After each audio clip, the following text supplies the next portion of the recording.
Chapter 14. The Best of Both Worlds, or Broomstick Prick. It was not cool to be Draco. As soon as Daniel, Emma, and Rupert were cast, their lives changed. They left school, and from that point onwards, Potter was their life. They were in a bubble, for better or worse, and all chance they had of a normal childhood was practically gone. It wasn't like that for me. I was 1 week on, 1 week off, whereas they were constant. Outside of Potter, I went to a normal school, had normal friends, and tried very hard to be a normal teenager. Perhaps you know some normal teenagers. Perhaps you are a normal teenager.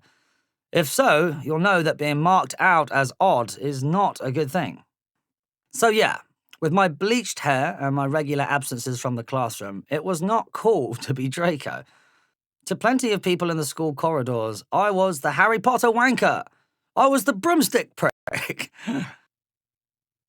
And so, perhaps, I overcompensated a little. I acted up.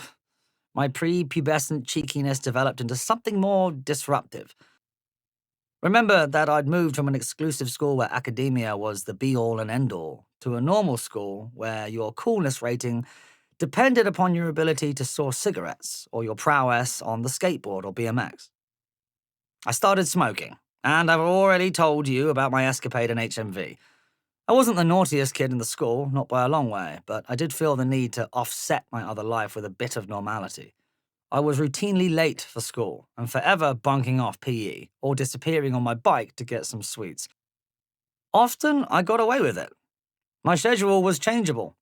I was often out of lessons because I was filming, so the teachers would assume that I was off doing something legitimate. When I was in class, I was far from the model student. I don't think I was terrible, but I was forever doodling on my books, chatting with friends, or winding up the teachers. I used to keep a mini-disc player in my pocket, with the headphone wire running along my sleeve to my wrist. It meant I could sit in class, resting my cheek on my palm, listening to music. I thought it was a genius move. My teachers took a different view. I lost count of the times an exasperated teacher said, "You have to have the last word, Felton!" And because I did always have to have the last word, I'd reply, "Absolutely, sir," with what I hoped was a winning grin. The trouble is, the older you get, the less disarming your cheekiness becomes. I can see now that to disappear filming for weeks at a time before rocking up at school with a bit of an attitude almost certainly would have come across as arrogant to the teachers. They afforded me no special treatment, quite the opposite. I remember one teacher putting me in my place by mocking my hair colour and asking me who'd cracked an egg on my head after I'd once again insisted on having the last word. Even in drama lessons, where you might imagine I would have thrived, I was disruptive. I had no problem going onto a major film set and pretending to be a wizard flying a broomstick with a fan in my face, watching some bloke waving around a tennis ball on a pole. That took place in a safe environment, surrounded by like-minded people, and it wasn't going to affect my social standing one bit.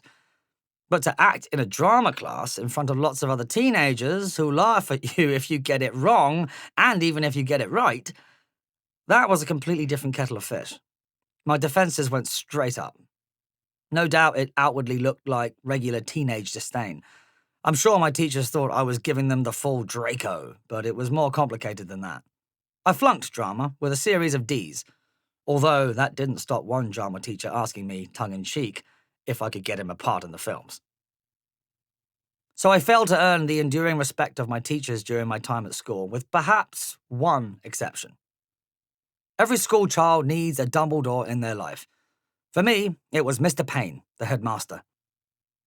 I'd missed a few weeks at the beginning of his first term at the school, and so I hadn't met him until one day when he knocked on the door of my music class, where my mate Stevie and I were sat at a keyboard making up our own songs. He asked to see me. I followed him outside, unsure why I'd been called out by the headmaster. It was nothing sinister. "You've not been here for the last few weeks," he said. "My name's Mr. Payne. I'm going to be your head teacher for the rest of your time here, and I wanted to introduce myself." I immediately thrust out my hand and said, "Tom Felton, nice to meet you." It was plainly not the response he was expecting.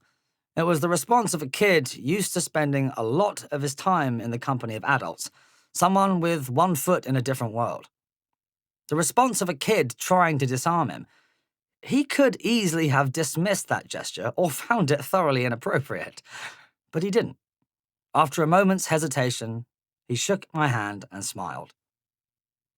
And he carried on smiling, even when I found myself up in front of him for some misdemeanor, as I regularly did. He was always fair, never sarcastic. He was endlessly patient and excited to share his love of his subject, maths. Unlike lots of other teachers, he treated me like a young adult.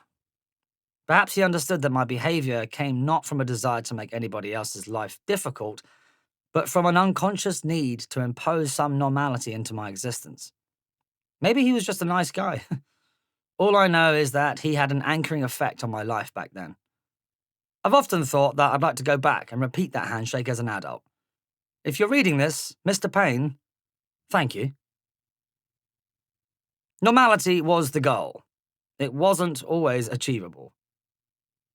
Some friends and I used to go fishing at a couple of ponds in Spring Grove at the bottom of my street. Those ponds didn't hold much in the way of fish, but that wasn't really the point. It was a place to hang out, smoke secret cigarettes, and if we were lucky, land the occasional carp. I used to tell my mum I was sleeping over at a friend's house, he'd do the same, and we'd actually spend all night by the water's edge with our rods, our cigarettes, and a disgusting tin of cold spam for sustenance. Living the dream. One evening I was there with 3 mates. Our rods were out and we'd set up for the night, just as we had any number of times before. We were chatting easily, having a bit of a laugh together, when I suddenly heard voices in the distance, but getting nearer. Minutes later, a crowd of about 40 kids came into view. I felt a shard of ice in my stomach. I didn't know these kids. They were perhaps a couple of years older than me, but I was sufficiently streetwise to interpret their intentions. It was a mob of bored youths from the area, amusing themselves by marauding the streets and causing trouble. I knew instinctively as they approached that they would think they'd hit the jackpot if they twigged that they'd come across the broomstick prick. If that happened, I was in proper trouble. Everything about their demeanor told me they were up for a fight, and with 40 of them against 4 of us, I didn't like the odds. I kept my head down and tried to disappear behind my friends. I figured that, in a situation like this, they wouldn't want to be associated with the Harry Potter wanker, and would do what they could to keep me out of the mob's line of sight. I was half right. They certainly didn't want to be associated with me. Before I knew what was happening, my 3 mates scarpered. I couldn't believe it. A few of the boys picked up my fishing rods and threw them into the lake, by which time the rest of them had worked out who I was. I wanted to run, but my feet were planted to the ground in fear. A couple of boys sidled up to me and started to push me about a bit.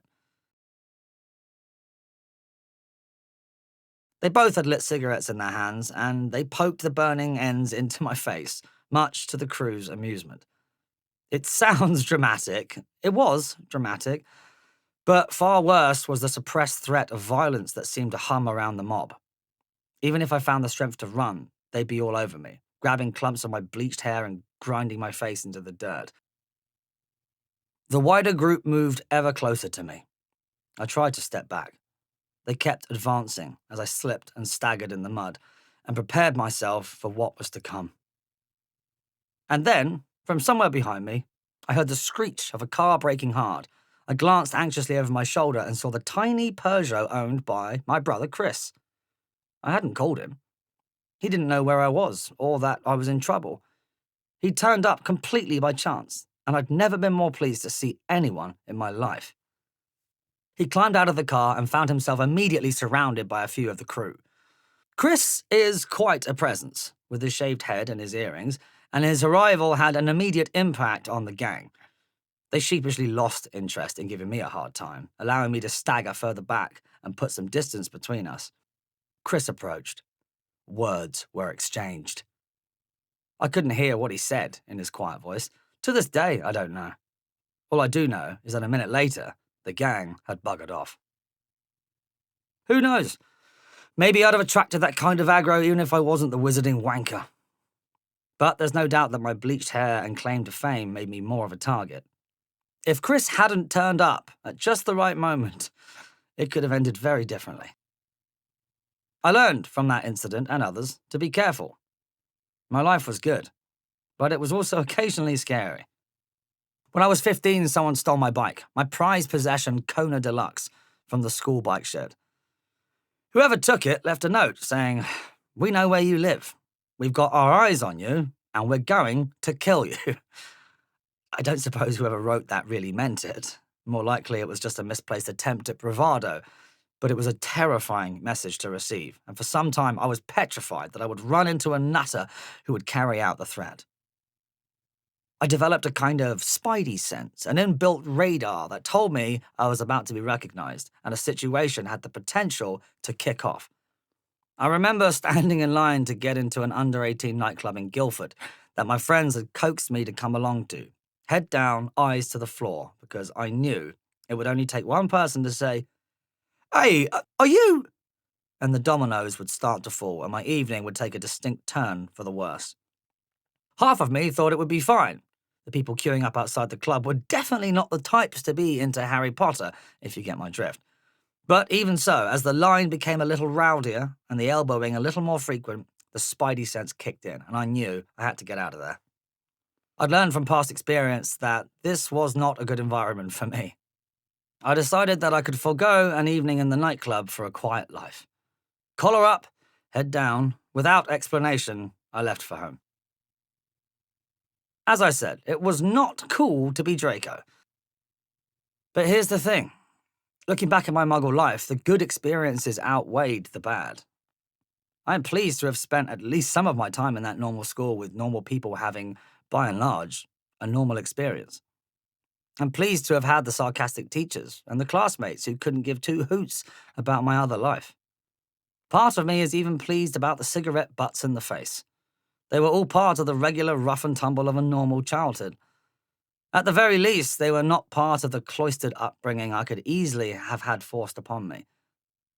I'd have been a very different person if I hadn't been given the opportunity to experience the ups and downs of a normal life alongside the madness of being part of Harry Potter. As it was, I had the best of both worlds.